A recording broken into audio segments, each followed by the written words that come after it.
Live. Okay, so for question 1, it's about epigenetic inheritance, and specifically for this first part, it's talking about Angelman syndrome. So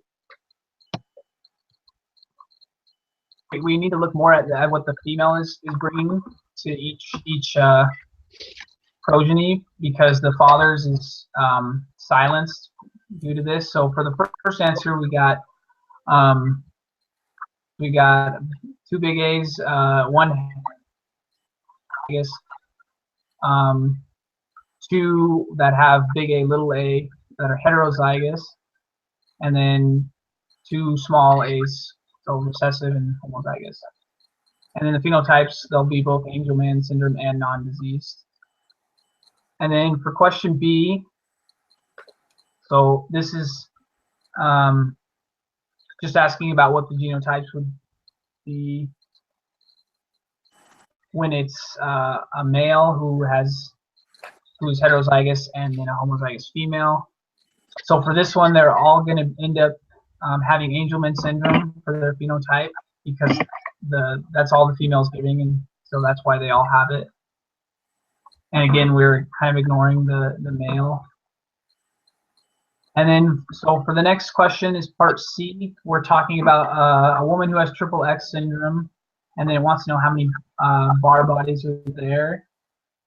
And so we're concluding that it's only 1 bar body, because the XX have been deleted from 2 of those X chromosomes. And for part D, so this one's talking about a female cat with 2 X chromosomes, and this one we're looking at, again, how many bar bodies, and we think that there's 2 bar bodies this time, because the T6 genes are non-functional or inactive, and without that we have, without that, all of them are going to be functional, and so that's why we think there's 2 bar bodies. Okay, so for question 2, A, SRY is our example of a holodendric gene. B, MIC2 gene is found in both X and Y. For C, when we cross these 2, the male mouse and the female mouse, that both have the dwarf, we find that they're going to have both dwarf and normal body size offspring. For D, we believe it's sex influenced, because the allele is dominant in only one of the sex genes. E is genomic imprinting, is the epigenetic process that occurs during gamete formation, and then the dosage compensation is when the epigenetic process is during embryogenesis. For F, we're talking about double-stranded RNA molecule, and so the 2 halves of the molecules are Xs and T6. G, we're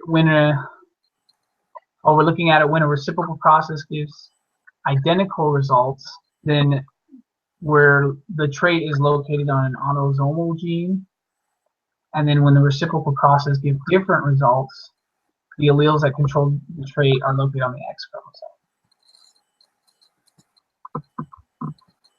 Question 3, we're looking at, I can't pronounce it, it's OTD, and it's an X-linked recessive disorder. And for this one, we're looking at where a woman's father has the deficiency on his X-link, and then the woman, the mother, is homozygous and unaffected.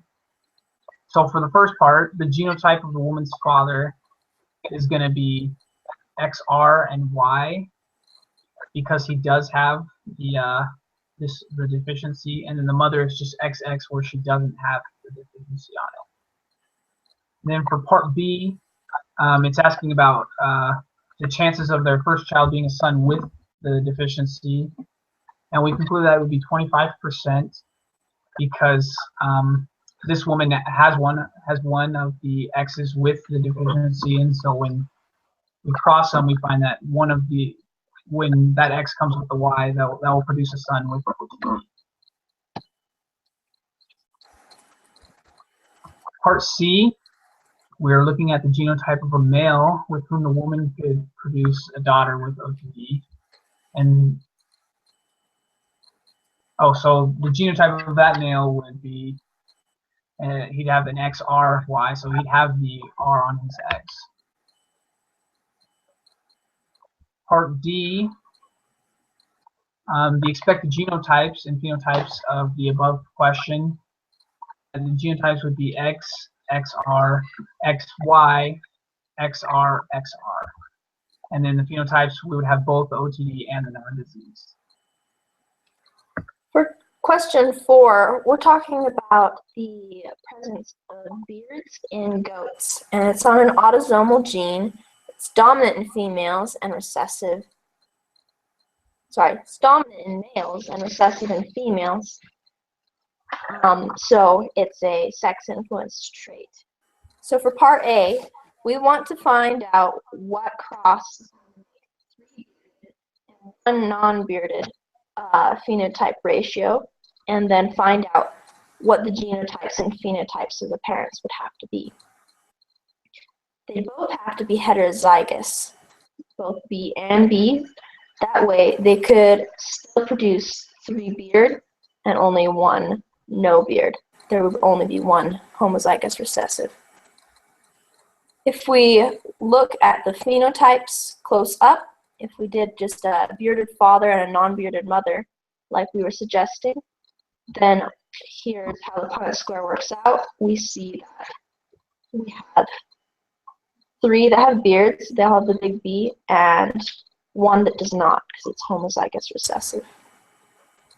Because we're just talking about the male offspring. And so we're looking at the dominance pattern of the male, in which the big B, and you'll have that, will have the beard. If we're looking at it for the females, then we know that in order to express a bearded type, they would have to be homozygous dominant. So if we do the cross, we find that we've got 2 heterozygous, 1 homozygous recessive, and 1 homozygous dominant. So only one of them will have the beard, and it would be the homozygous dominant. In part C, we're doing a cross between a male with a beard and a female without a beard. We want a 1-to-1 ratio among the female offspring. So, in order for the females to display the beard, we have to be homozygous dominant.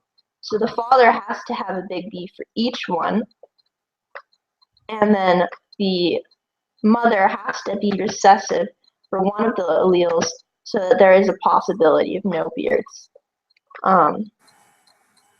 Because if it's present, then the big B won't be expressed. For part D, we have a male and female that don't have beards, and we still want a 1-to-1 ratio. And we have to remember that we're talking about the male offspring.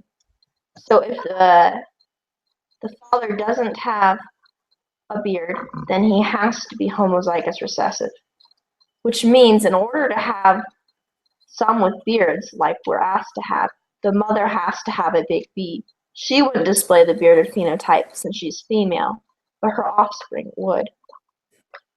When you do the cross, you get these genotypes and these ratios right here, and that satisfies the requirements.